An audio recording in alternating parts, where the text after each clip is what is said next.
My deep appreciation of theater history was instilled in me by Tom Empey, a college mentor to me and hundreds of others. While teaching Greek theater terms, he would grab the fabric of his slacks and say, "You see these pants? Euripides Eumenides," making light of content that could be considered rather dry and stuffy while still maintaining respect for the art, which is what I want to do with this podcast. For each episode, I invite a guest from the many paths my theater career has taken me down. I give my guest no idea what we'll be talking about, but they know we're going to find an outrageous story about theater history and perhaps get a better understanding about why we're still doing it after all these years. So welcome to Euripides Eumenides, and I am your host, Aaron Odom. Apocalypse, I said, why you wanna show up now? Just when the heart of my life was getting good. I'll give you one more chance. Walk on out of the door, yeah. Get your ass to getting where the getting is good.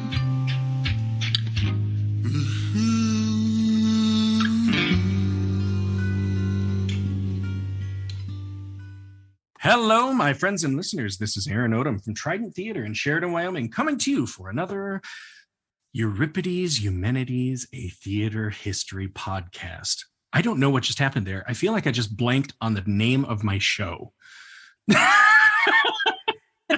That's absurd. That's absurd. As regular listeners know, I have been in the podcasting game for about a year and a half now, and I've gotten to know a lot of fellow podcasters. And today I have a cool podcaster who I have been paying attention to their show for a long time. This is the podcast called Hightailing Through History, and very similar to the format of this show. It's two sisters who present a fun or weird or crazy topic from history to each other, and both of them are under the influence of a certain substance. It's up to them, it sounds like. But it sounds fun, and I just love finding all those little moments where the influence comes out. So anyway, my friends and listeners, one of the hosts of Hightailing Through History, this is my guest today, Laurel Rockall. Hello, Laurel. Hi, Aaron. Thank you so much for having me. Oh my God, thank you for doing this show. I gotta ask you, because you've got quite a lively Instagram presence, and I love getting in there every day because you're almost on the daily, just like, hey, let's drop a little fact bomb today. As of today's recording, your story told that on this day in, I think it was 1965, there was a really fun little thing that happened in the world of music. What happened?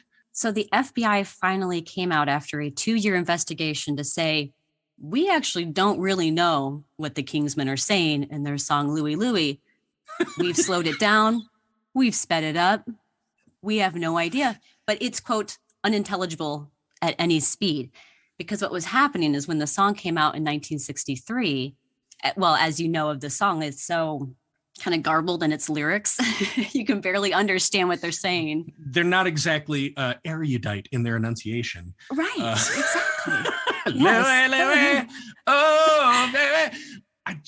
I can just see some guy in glasses going, we've got to get to the bottom of this. Yes, I don't like this. I don't like what might be happening here. We got to go now. Yeah. And what had happened was this, I think it was, and no one knows exactly where it came from, but rumors started, and it was such a juicy rumor as any sort of like sex sells, right? You know, and so right. If there's the thought that there's sexually explicit lyrics or something kind of dirty about them, that there's the outrage, especially from the parents. And so, right, yeah. So people were mad, and it got to the point where Robert F. Kennedy and J. Edgar Hoover had to start an investigation. What? That went on for 2 years. Like, how much do you need to investigate on a song to be like, you know what? There's nothing here. But they took 2 years of time to interview people, listen to the song, all of it. That's absurd. I love it, though, because, I mean, it's exactly that. When somebody in power stands up and they say, I'm going to get to the bottom of this, what probably happened is the mediocre sales on that song skyrocketed. People were just like, oh, so so what are you saying? Like it's too sexy? Like I shouldn't listen to this song? I'm going to buy it. I'm going to buy it 3 of them. Yeah. Yeah. That's where you have guys in the trunks of their cars in the mall parking lot being like, yeah, I got a copy of Louie for it. You know? I got all the sizes here. I don't know why you had that accent. Yeah, that works. It works. So as you can tell, my listeners, Laurel is quite gifted at finding these little nuggets of history. And that led you into creating your podcast with your sister, Katie. And you both are quite knowledgeable about history. But how did this come about for you? How did you start podcasting? Well, I've listened to podcasts for, I don't know, maybe 8-9 years. And yes, I know. I've seen my numbers in Illinois skyrocket. Thank you for binging everything. But go ahead. Yes, I'm a voracious consumer of podcasts, and I love all different kinds. And I think it's like one of those things where people go, yeah, I think I could do that. And not that I thought that people actually really wanted to hear what I had to say, but I really loved the idea of being able to present a different side of history in a different way. So many people are like, well, I don't really like history. That's boring. I hated that class, or I always fell asleep in that class, or, whatever. It's usually negative. But I found that as an adult, there are so many people that are like, whoa, like, no, that part of history is so cool. Or I love that movie, or, like Bridgerton, Downton Abbey. Okay. These are all things that are set, have a historical background that people love, so just be able to explore history in a different way. So I was like, let's just do this. I've got some time on my hands. Yeah, make it something accessible. Like that's kind of what I've done here. I mean, like I said, you've listened to all my shows at this point, and you don't have to be a theater lover or a theater history wonk to really appreciate these stories. Like in our pre-show, you were talking about you kind of grew up on the stage. You did some shows in high school and college. You did dance a little bit, and I can't remember if I sent it to you or somebody else. I said, hey, look at my episode 15 on the dancing plague of Strasbourg in the 1600s. And I'm like, love that episode. Right? That's one where you're just like, oh, that was something really strange that happened. I can't believe that happened. And you don't have to know anything about dance or medieval history. You just go, right. Why did this go on? Yeah, exactly. And so same with yours. I mean, I think it was a couple episodes ago as of this recording, Katie told us the very lurid history of Godzilla. Right? How dark was that? Right. And atomic bombs. Like my two sons, like Godzilla was part of their growing up. Oh God. I remember one night, it was like a Saturday night. He was the older brother. His little brother was just a baby. And so we put the baby to bed, and he was downstairs watching old black and white Godzilla movies. Oh. And just cuddled up in blankets and just completely cozy in his little cocoon. And I said, hey, son, I got to run upstairs and get something. He goes, okay, Dad. And I'm like, okay, I'm leaving my kid with a Godzilla movie. He's 4 years old. All right. I go up and get a glass of water or something. And I come back down and he is all tuckered out and completely sleeping. He fell asleep to a Godzilla movie. Oh, Nugget. Yeah. So I'm probably not going to share the lurid history of Godzilla with him just yet, because don't want to ruin anything yet for him with that. Right. Well, anyway, speaking of ruining things, I'm going to go ahead and get into today's topic. And I didn't give you too much of a clue. And the clue that I gave you, wait, did I give you more than one? I think I only gave you one. You gave me one, a very, very good song. Yeah. Okay. Yes. It's the song "Concrete and Clay" by the band Unit 4+2. We're going to be coming back to that. Okay. Please, listeners, don't stop and go listen to that song. Wait until the episode is over, but we'll get there. Okay. So I did ask you, Laurel, though. I do like to start these with a question. And I don't know if... this was the other one I came up with. I'm like, okay, I'm going to give you something to kind of chew on and help us out with. What I thought was, why don't I ask Laurel about a project that she might have done, that she put a lot of thought and a lot of care and a lot of passion into? It didn't turn out too great. Did anything come up for you with that?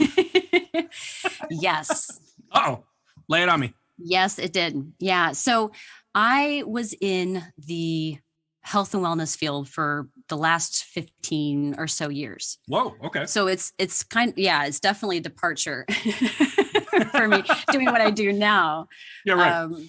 In the way that I do it versus being a nutrition coach, health coach isn't like behavior change stuff, not just like, I don't know, there's a lot of shady health coach stuff. Yeah. Online. Yeah. Don't watch your carbs and, Yeah. Take this shake. Here's this 48-hour juice fast and only eat and drink this for 3 days. Right. You're pulling your face apart with your fingers and right shit now. your pants for 4 days. And, of course you're going to lose weight. It's all that water weight. Oh my God. I did it. I've just been shitting for 4 days. I don't know. I don't understand. So personal trainer, performance coach, all that stuff. And I initially, my first job doing that was working for a doctor in town. And they had like a wellness program along with like physical training. And then at a certain point in time, they're like, we're going to close this down. We have to kind of focus on one thing, which I'm like, okay, cool. I respect that. But shit, now I'm out of a job. And so one of my clients he owns a marketing firm in Chicago. He's like, you know what, Laurel, like you're actually good with people. A lot of personal trainers are not very personable people sometimes, and he's like, you can coach, you can do something beyond this. And I was like, oh, really? I didn't really have that sort of thought outside the box of doing my own thing. So anyway, to get to the point of your question, I started my own business and it went for about 6 of my 15 years that I've been training. Oh, and that's a good long time though. Yeah. Thank you. I feel like it was pretty solid. It was a very small scale thing, like boutique training. I had a bunch of clients that followed me from places that I was working at, and they're like, we'll follow you wherever you go, which is wonderful. Okay. So all that to say, 2020 rolls around. Ah, God. And, and I was already at that point, like that 2019, I was already getting burned out with coaching. It's a very burnout-able job. I can see that. Okay. So I was like, I love my people, my clients, the places I work, but I don't really feel like something felt inauthentic about it. Oh. Like I had to like really try hard, like huge imposter syndrome all the time. Oh, I gotcha. Okay. Yeah. Okay. So, and I was like, you know what? I'm going to close things down summer of 2020. And then COVID just kind of moved that deadline up by a couple of months. But it was nice. I've stopped. I've moved on to different things. And I started podcasting with what little free time I have. But I was like, you know what? Right. Whatever I have left is going to go into this passion project. So to answer your question, my passion project, what I thought it should be for 15 years. And then for the 6 that I actually did it and put the time and the marketing and the social media and, really trying to create something that ended up kind of fizzling out. But I realized I didn't have my heart in so much. Whereas now this new passion project, which is the podcasting, I've never felt more like myself. And so that told me that like, this is more the thing than that. That's actually a wonderful story. That's a wonderful story. I can 100% relate to that. Okay. I'm glad we talked about that because that is a wonderful personal revelation story. That's not going to happen with anything we're going to listen to today. So, all right. Without further ado, let's get going. Let's do it. Oh, wait, I actually wanted to say one more thing about this. You might have kind of a special connection to a lot of this story because your husband is British. Is this correct? Christian? This is true. Yeah. So he's from north of London. Okay. And I remember, I think I've seen it on your Instagram. You have spent some significant time in London.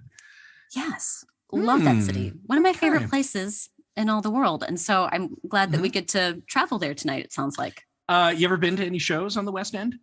No, I have been in the West End, but not You've been there. In it. You've been adjacent. Been there. I've been West End adjacent. Okay. Oh, so like when I talked about on my episode 13, William Terrace, you were like, oh yes, I have seen at least that street and been around there. Yeah. Mm-hmm. Oh my God. I think you were talking about Covent Garden or that area, right? Yes. And so I was like, yep. Mm-hmm. And that I was kind of mapping it out in my head. I love that I got that right. Okay. So on London's West End at the Duchess Theatre, as of today's recording, The Play That Goes Wrong, that's the title of a show, has been running since it opened on September 14th, 2014, before running in some smaller markets. Okay. This has been the longest running production ever at the Duchess Theater since the venue opened in 1929. Huh. So we're like looking at 8 years here, -2 with COVID going on. And I understand, West End right now is really tricky to get going back again, but they're trying. The plot of The Play That Goes Wrong is more or less a play within a play, centering around a theater group who have seen a string of successes and are set to perform a 1920s murder mystery. And as wicked playwrights are wont to do, these characters have all manners of mishaps occur. Props malfunction, set pieces break, people forget lines, actors break character. It's just a mess, and it's all written into the show. Okay, one of those great ones where you're watching a dumpster fire start from a spark and go until it's full on, full flaming glory. All right. It's just a mess, and it's one that an audience can have a damn good time laughing at. Now, The Play That Goes Wrong also played Broadway at the Lyceum Theater. It opened in April 2nd, 2017, ran for 745 performances before closing January 6, 2019. So, wow, pretty successful show. But back to the Duchess in London. And somewhat ironic, we're talking about such a success. While the Duchess has had other successes in its long history, it also has one other infamous line in its list of historic events. It was the house that presented the shortest run of a production in West End history. Just, if it's not one, it's going to be the other. Yeah. And we're like, you know what? Hard ends here. We're going to be extreme. I don't care which way it goes. All right. Now, I don't have a lot of info on this because the records that were kept from then were kind of spotty and difficult to find on the internet. Hard to believe.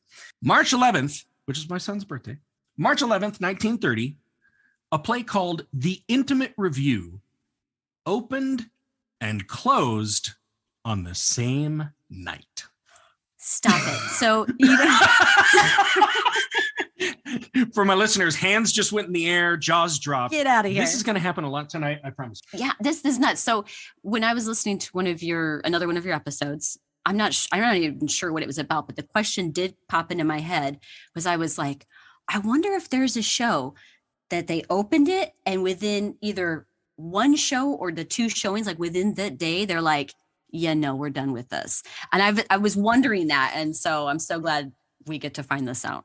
It to be honest, it happens quite a lot. I mean, really? Like if you look up any of the theaters on Broadway, like if you go to IBDB, you can look at the theater specifically and see the list of shows that have ever been there. And one thing I actually had to take out of this episode was the history of the Longacre Theater. It just hasn't had the luck of some of its other neighbors. I mean, across the street from it, Hadestown is still going on. But I had to take it out because it just had no success, almost no successes. It did have some successes. I shouldn't say that. Anyway, but yeah. To answer your question, yes, a lot of shows have opened and closed relatively quickly. In fact, it's my understanding that in London, like the general contract is you have to give your cast and crew a 2-week notice that a show is going to close. So they'll at least get paid for 2 more weeks, regardless. Well, that's good. At least. I can't remember which show it is, but we're going to be talking about one that broke that rule. Now, I can't even tell you what The Intimate Review was about or even who wrote it. And based on the time that it was produced, it's very possible that this was just a review show, which was generally featured something of a variety of song and dance numbers. It could have just been like, a collected vaudeville kind of thing.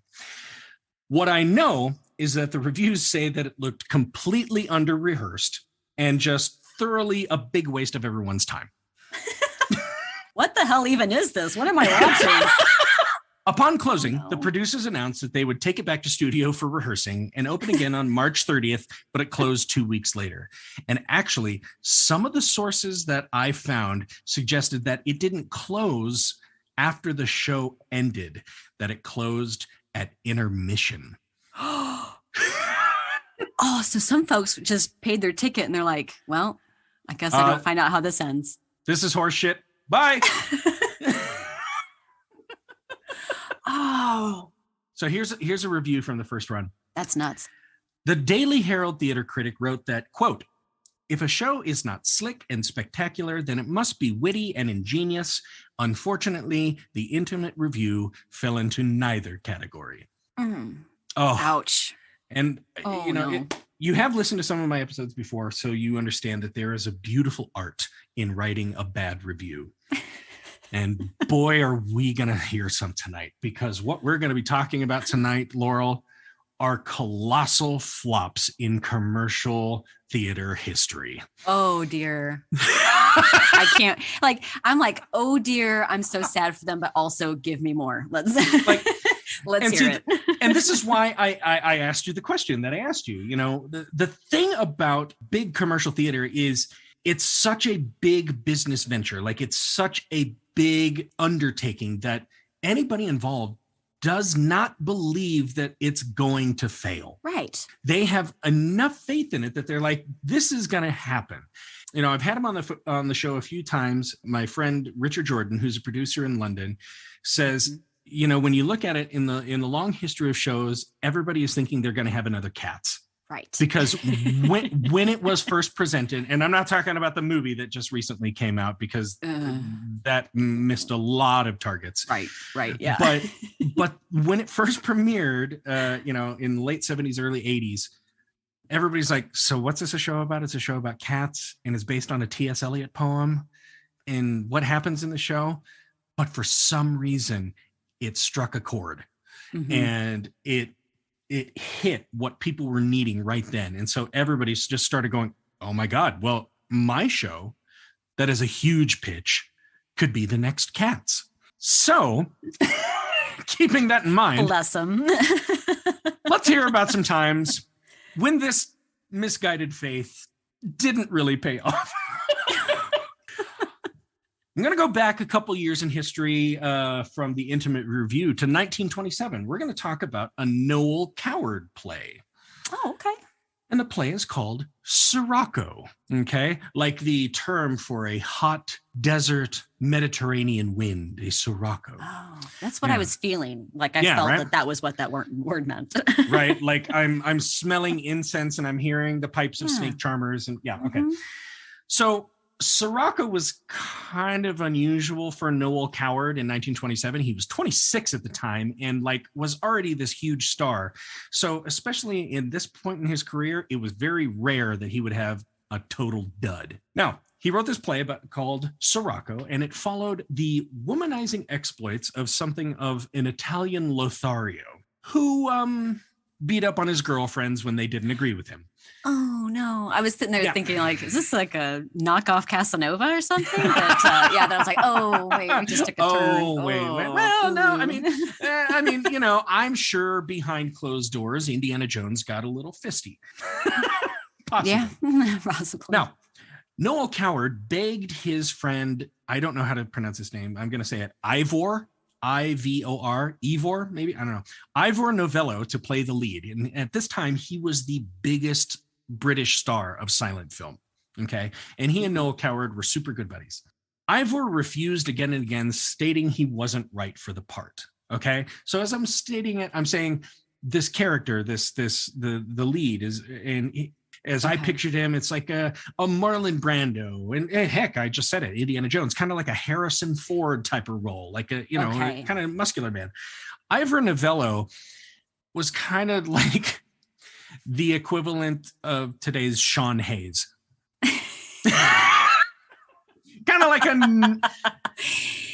wonderful. Okay, no. I'll say great. This way. However, Noel Coward is like the Sean Hayes. Ivor Novello was like a Nathan Lane. Okay. Yeah. Okay. Pretty, out with their personality, pretty flamboyant. And Ivor, I guess, refused again and again and again. And Noel Coward kept giving him offer after offer. And Ivor just said, no, it's not going to work. I'm not right for the part. Finally, Noel Coward goes, fine, I'll do it myself. Don't do that. Yeah. And Ivor went, fuck. Okay, fine, I'll do it. So he succumbed and signed on to play the part. And when rehearsal started, he kind of secretly wanted to do it a little bit. Do you think maybe a little bit inside he was like, it'd be really cool if I could be my own main character? Yeah. Or was he like, oh shit, I have to do this now? Well, He did as soon as rehearsals started, because exactly what he was predicting was coming to pass. Like the woman who played the lead, or his female lead, Frances Doble, she was a cute little, ingenue type, and I think it was kind of designed to not be so much of a Noel Coward comedy, but a little bit more serious fare. But he's looking at it and he's going, I'm not intimidating to this other person, and I think people are going to pick up on that. Well, opening night, the crowd actually began heckling the actors on stage, as Ivor had predicted, and it just escalated the more and more the show went on. Oh, no. A lot of people left, but those who stayed just enjoyed jeering at the stage as things escalated. Oh, no. Because I have such bad anxiety about weird things. And, oh, God. And just hearing that somebody is getting heckled or jeered at, I'm just like, oh no. I feel so bad. Like, oh no, don't do that. They're putting them, or like if people don't clap at the end of a show or something because it's not good, I'm still like, you did your best.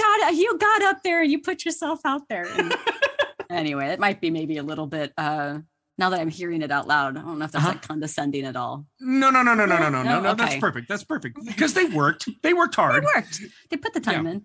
At curtain call, the leading lady was crying because people were throwing their programs and ice cream cartons up on the stage at them. But she had rehearsed a speech to say with tears streaming down her face and her mascara getting all garbled and makeup. And she goes, "This is the greatest evening of my life."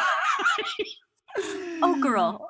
Now, Noel Coward, playwright, is in the wings, and thinking he, just with his fame alone, can calm this all down, takes his author's curtain call, walks out, presents himself to the audience. They booed even louder. At which point he reaches back and grabs the hand of Frances Doble, the leading lady, who's still a pile of tears, and brings her forward and tries to give her another bow. Somebody from the crowd is like, "Yeah, that's right. Hiding behind a woman, are you?" This is the Murphy's Law of evenings for these people. Oh, God. Oh, Laurel, we haven't even got started. Oh, gosh. Yes.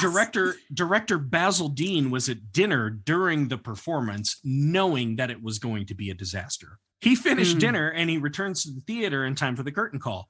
As he's approaching, he was pretty notorious for being hard of hearing, didn't really hear what was going on, but heard a ruckus. And so he just assumed that they were cheering. Oh, dear. This is just a casserole of, for fuck's sake, just baked together. Ivor Novello was doubled over with laughter in the wings, having predicted all of this. And Novello and Coward never worked together again. And today, the term Sirocco is the adjective amongst theater fans to describe a dud on the West End. Ooh. So people are like, "Oh, did you see the play last night?" Sirocco, my friend, I'm sorry. Writes that in her little book of Cockney rhyming slang and like British slang terms. I'm like, I'm going to have to do that one. Yeah. I like that.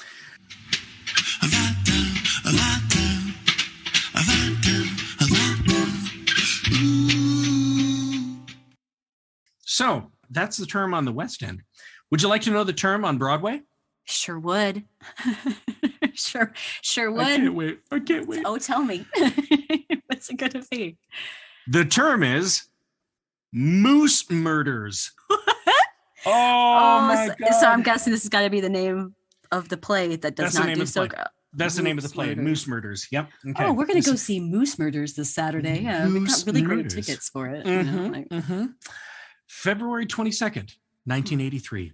And I most of this for my episode comes from a great article that Mental Floss did on this. So I'm going to give them credits right now that, man, they did a great chronicling of it. So playwright Arthur Bicknell wanted to write something of a parody of closed room murder dramas, where it's like, all right, nobody leave the room. Okay. So it wasn't so much that, but it's like kind of an isolated location. All right. The play takes place in a lodge in the Adirondack Mountains, which has been purchased by a wealthy family, a place where the aging and invalid patriarch can spend the rest of his days. And on why Arthur Bicknell called this farce, that he believed he wrote a farce, why he called it Moose Murders. Here's his quote. Everything up there is called moose, and that's where the title came from. I wanted to write a farce, and moose is a funny word. Yes, I mean... Moose Lake, Moose Cave, Moose Peak. Moose Knuckle. Whoa. Yeah, no, sorry. Yeah. Well, now we've got an E rating. Cool. There we go. Just had to keep that going for you. Or you can just edit that out. But I don't understand why that... Yeah, that's good. Just murders, moose murders. So here's the official plot. And like I said, it's a 1920s murder farce. So very in the vein of like the Clue movie, right? Mm-hmm. Okay. Funny as heck. And all kinds of people are getting killed. There's, a lot of danger. One of the people here could be the murderer. All right, here we go. The wealthy heirs of a wealthy but ailing old man named Sidney Holloway have purchased the Wild Moose Lodge in the Adirondacks as a place for Daddy to live out his last days. During an innocuous game of, air quotes, murder suggested by one of the clan, mousy young Lorraine Holloway is murdered for real. Who done it? Could it have been the legendary, air quotes, butcher moose which haunts the mountains? Or is it a member or members of the eccentric Holloway family itself? Before dawn breaks, there are a series of disclosures which lead to the murder of more than one of the cast of loonies, as well as to the awful truth behind the Moose Murders. Sorry, I just had to take inventory of what my face is doing right now. Wow. I mean, it does. It sounds like Clue on the stage. Yeah, it sounds silly. Okay, I'm so we're for it. we're taking a bunch of eccentric, wealthy characters and we're putting them in a hunting lodge. Mm-hmm. Okay, essentially in the middle of the woods where they don't know how to do anything because they're city folk. All right, that sounds fun. I am hung up a little bit, which I think was the reason for the face. Did you say a moose butcher? Butcher moose. Butcher moose. Actually, And I'm not sure exactly what that means because it could be a killer. It could be an actual moose that's killing people. And we'll see why in just a moment. Okay. Now, while in development, like we just said, everyone initially thought it was kind of funny, especially a wealthy Texas oil man who ate it up with a spoon and offered to fund the whole thing. Here, take my money. Oh. Now, herein lies a particularly interesting thing about Broadway investors and why they fund projects. When you have more money than God, what is the one thing you can't buy? So that's why a lot of these guys go, I could get a Tony or an Oscar or a Grammy by putting money in this project and getting a titled credit. Oh, wow. And then they can show all their friends, look, I funded this show and I have the Tony on my mantle to prove it. Can you just do it for the sake of the art, maybe? Oh man, that's a whole other conversation. And unfortunately, wow. It's so tricky. I had a very long discussion about this the other night. And the whole idea of doing a show just for art's sake anymore is almost not even a thing. Laurel, there is this thing called SPH. And it is something that when investors and producers are sitting down and going, okay, I kind of like this project. I'd really like to see where it goes. Some investors and producers go, well, what's the SPH? Standing for spend per head. Okay. Okay. So I might go buy a ticket to Broadway. Cool. Okay. Where am I going to sit? Because there are some investors and producers who will map out the house. And they will decide, okay, the person in the balcony on the floor is probably going to buy a couple T-shirts at the gift shop. They're going to buy a drink in the lobby. They're also going to buy a playbill and, a commemorative cup. Yes. Yeah. That's spend per head in a nutshell. Okay. So you do have a lot of investors who are going well, what are people going to put down on this? I mean, I'll be honest, when I went to see King Kong, which was also kind of a dud, I put down $100 on a hoodie and a T-shirt. And I think I have, oh, dang it, a plushie that was over here. And I still have my commemorative cup too. Anyway. I mean, it makes perfect business sense, but it's just I guess I have to think realistically. Yeah, if I was putting X amount of dollars into it, you'd want to know what you're getting back. Sure. So here's a quote from the Mental Floss article. The foreshadowing of a historic failure coming down the pike came soon after the play was greenlit. The play's director, first-time director, John Roach, cast his wife, Lily Robertson, as Lorraine Holloway, the oldest of the Holloway children. Robertson created the part herself, and to this day, it remains her only Broadway credit. I was gonna say, get the feeling she probably didn't even act, like she wasn't even an actor to begin with. He's like, yeah, you'll do. Hop on in there, sweetheart. Now check this out. Paired up against Oscar nominee Eve Arden. Eve Arden was using Moose Murders as her return to Broadway after a 42-year absence from the Great White Way while she made movies and other things. Oh, Eve. She left after the first preview due to, air quotes, artistic differences.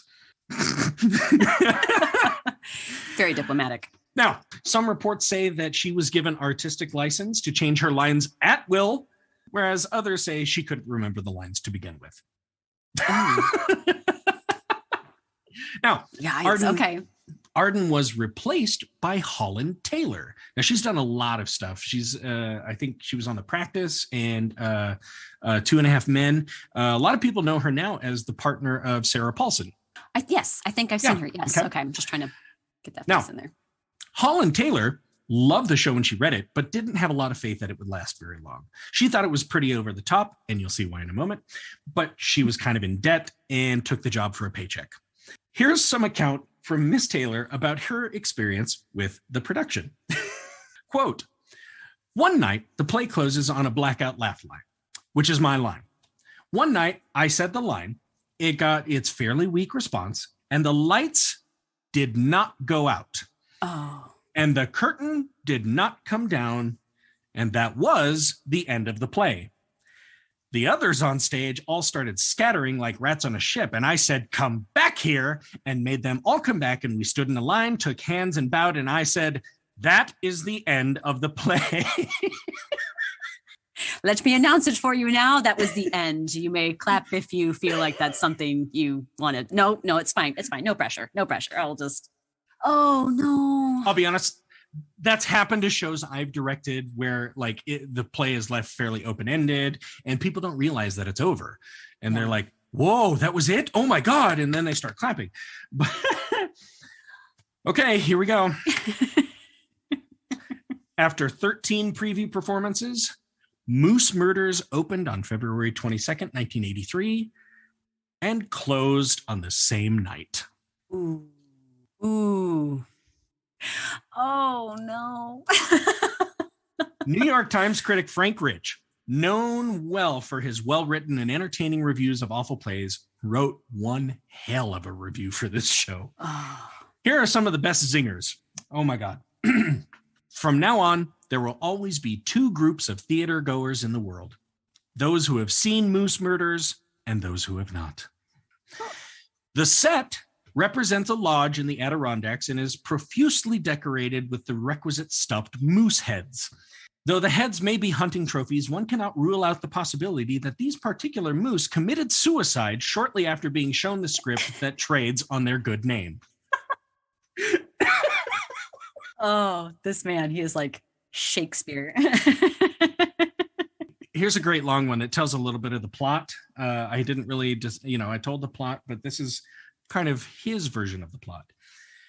The wealthy Hedda Holloway arrives with her husband Sidney, a heavily bandaged quadriplegic who is confined to a wheelchair and who is accurately described as, quote, that fetid roll of gauze. Oh. Sidney's assistant, Nurse Dagmar, wears revealing black satin, barks in Nazi ease, and likes to leave her patient in the rain. The Holloway children include Stinky, a drug-crazed hippie who wants to sleep with his mother. I'm going to stop and let you catch your breath there a little bit. What the actual fuck is happening? Oh my gosh. Okay. And it also includes Gay, a little girl in a party dress. Told that her father will always be, quote, a vegetable, Gay turns up her nose and replies, quote, like a lima bean? Gross me out. No. She then breaks into a tap dance. Stop. Oh, stop. Stop. Da da da da da da. Ha! Dazzle dazzle. Oh my Whoa. God. Oh, there are a couple more here. Like a lima bean with the Valley Girl, you gross sort of thing at the end going on. Like, oh my God. Paradiddle, tap, flap. Okay. I bet there's more children in this horde of insanity. Oh. Well, yeah, there are several children in the Holloway family, but I've lost count. Here's a couple more quotes from Frank Rich. For much of Act 1, this ensemble stumbles about mumbling dialogue that, as far as one can tell, is only improved by its inaudibility.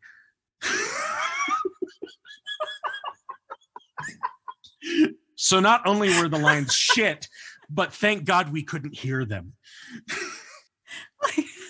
That's right. I'm a bit flabbergasted by that. And here's the last one. Even Act 1 of Moose Murders is inadequate preparation for the ludicrous depths of Act 2. I won't soon forget the spectacle of watching the mummified Sidney rise from his wheelchair to kick an intruder unaccountably dressed in a moose costume in the groin. I mean, chef's kiss. Mwah. That is perfection of shit. Mwah.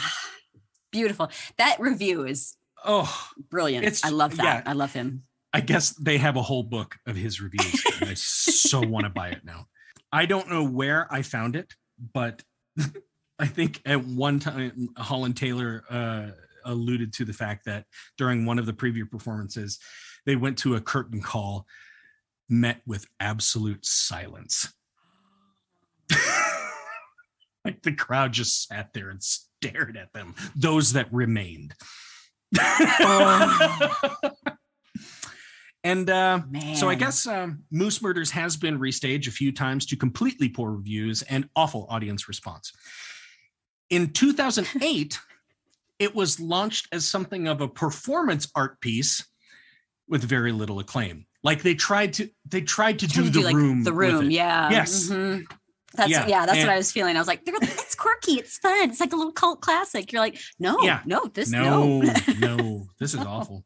In 2013, Moose Murders playwright Arthur Bicknell published a memoir titled Moose Murdered, or How I Learned to Stop Worrying and Love My Broadway Bomb.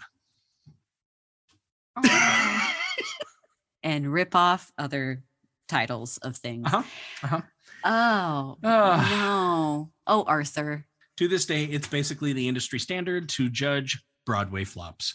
Basically, if a show flops, it's like, yeah, that one bombed, but it's no Moose Murders. Oh, also writing that one down in my little... Oh, well, here's a great quote. Okay. Here's a quote from Bicknell closer to today.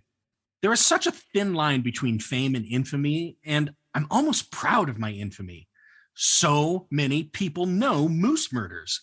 I did that. I wrote the worst play that was ever on Broadway.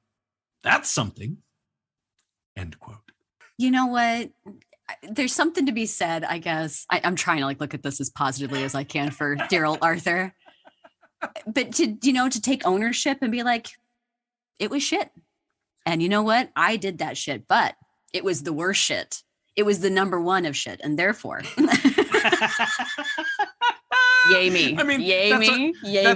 That's it's nowhere close. It's nowhere close. But that's almost a little bit like Hitler is saying, like, you got to admit, I stirred some shit up. Yeah, I did some things. I did some things. You so, think? Whew. Oh, how you doing so far, Laurel?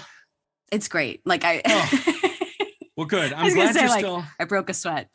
It's great. I'm glad you're still positive, because we're going to go ahead and take a little bit of a break, and when we come back, we're going to hear some of the most colossal flops to ever hit the West End, and they are truly gorgeous in how catastrophic they really were.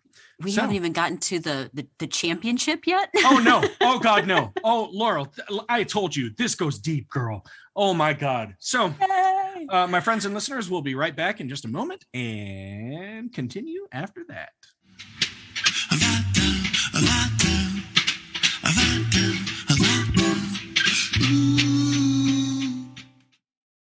Oh, Hamlet's father's ghost, my friends and listeners.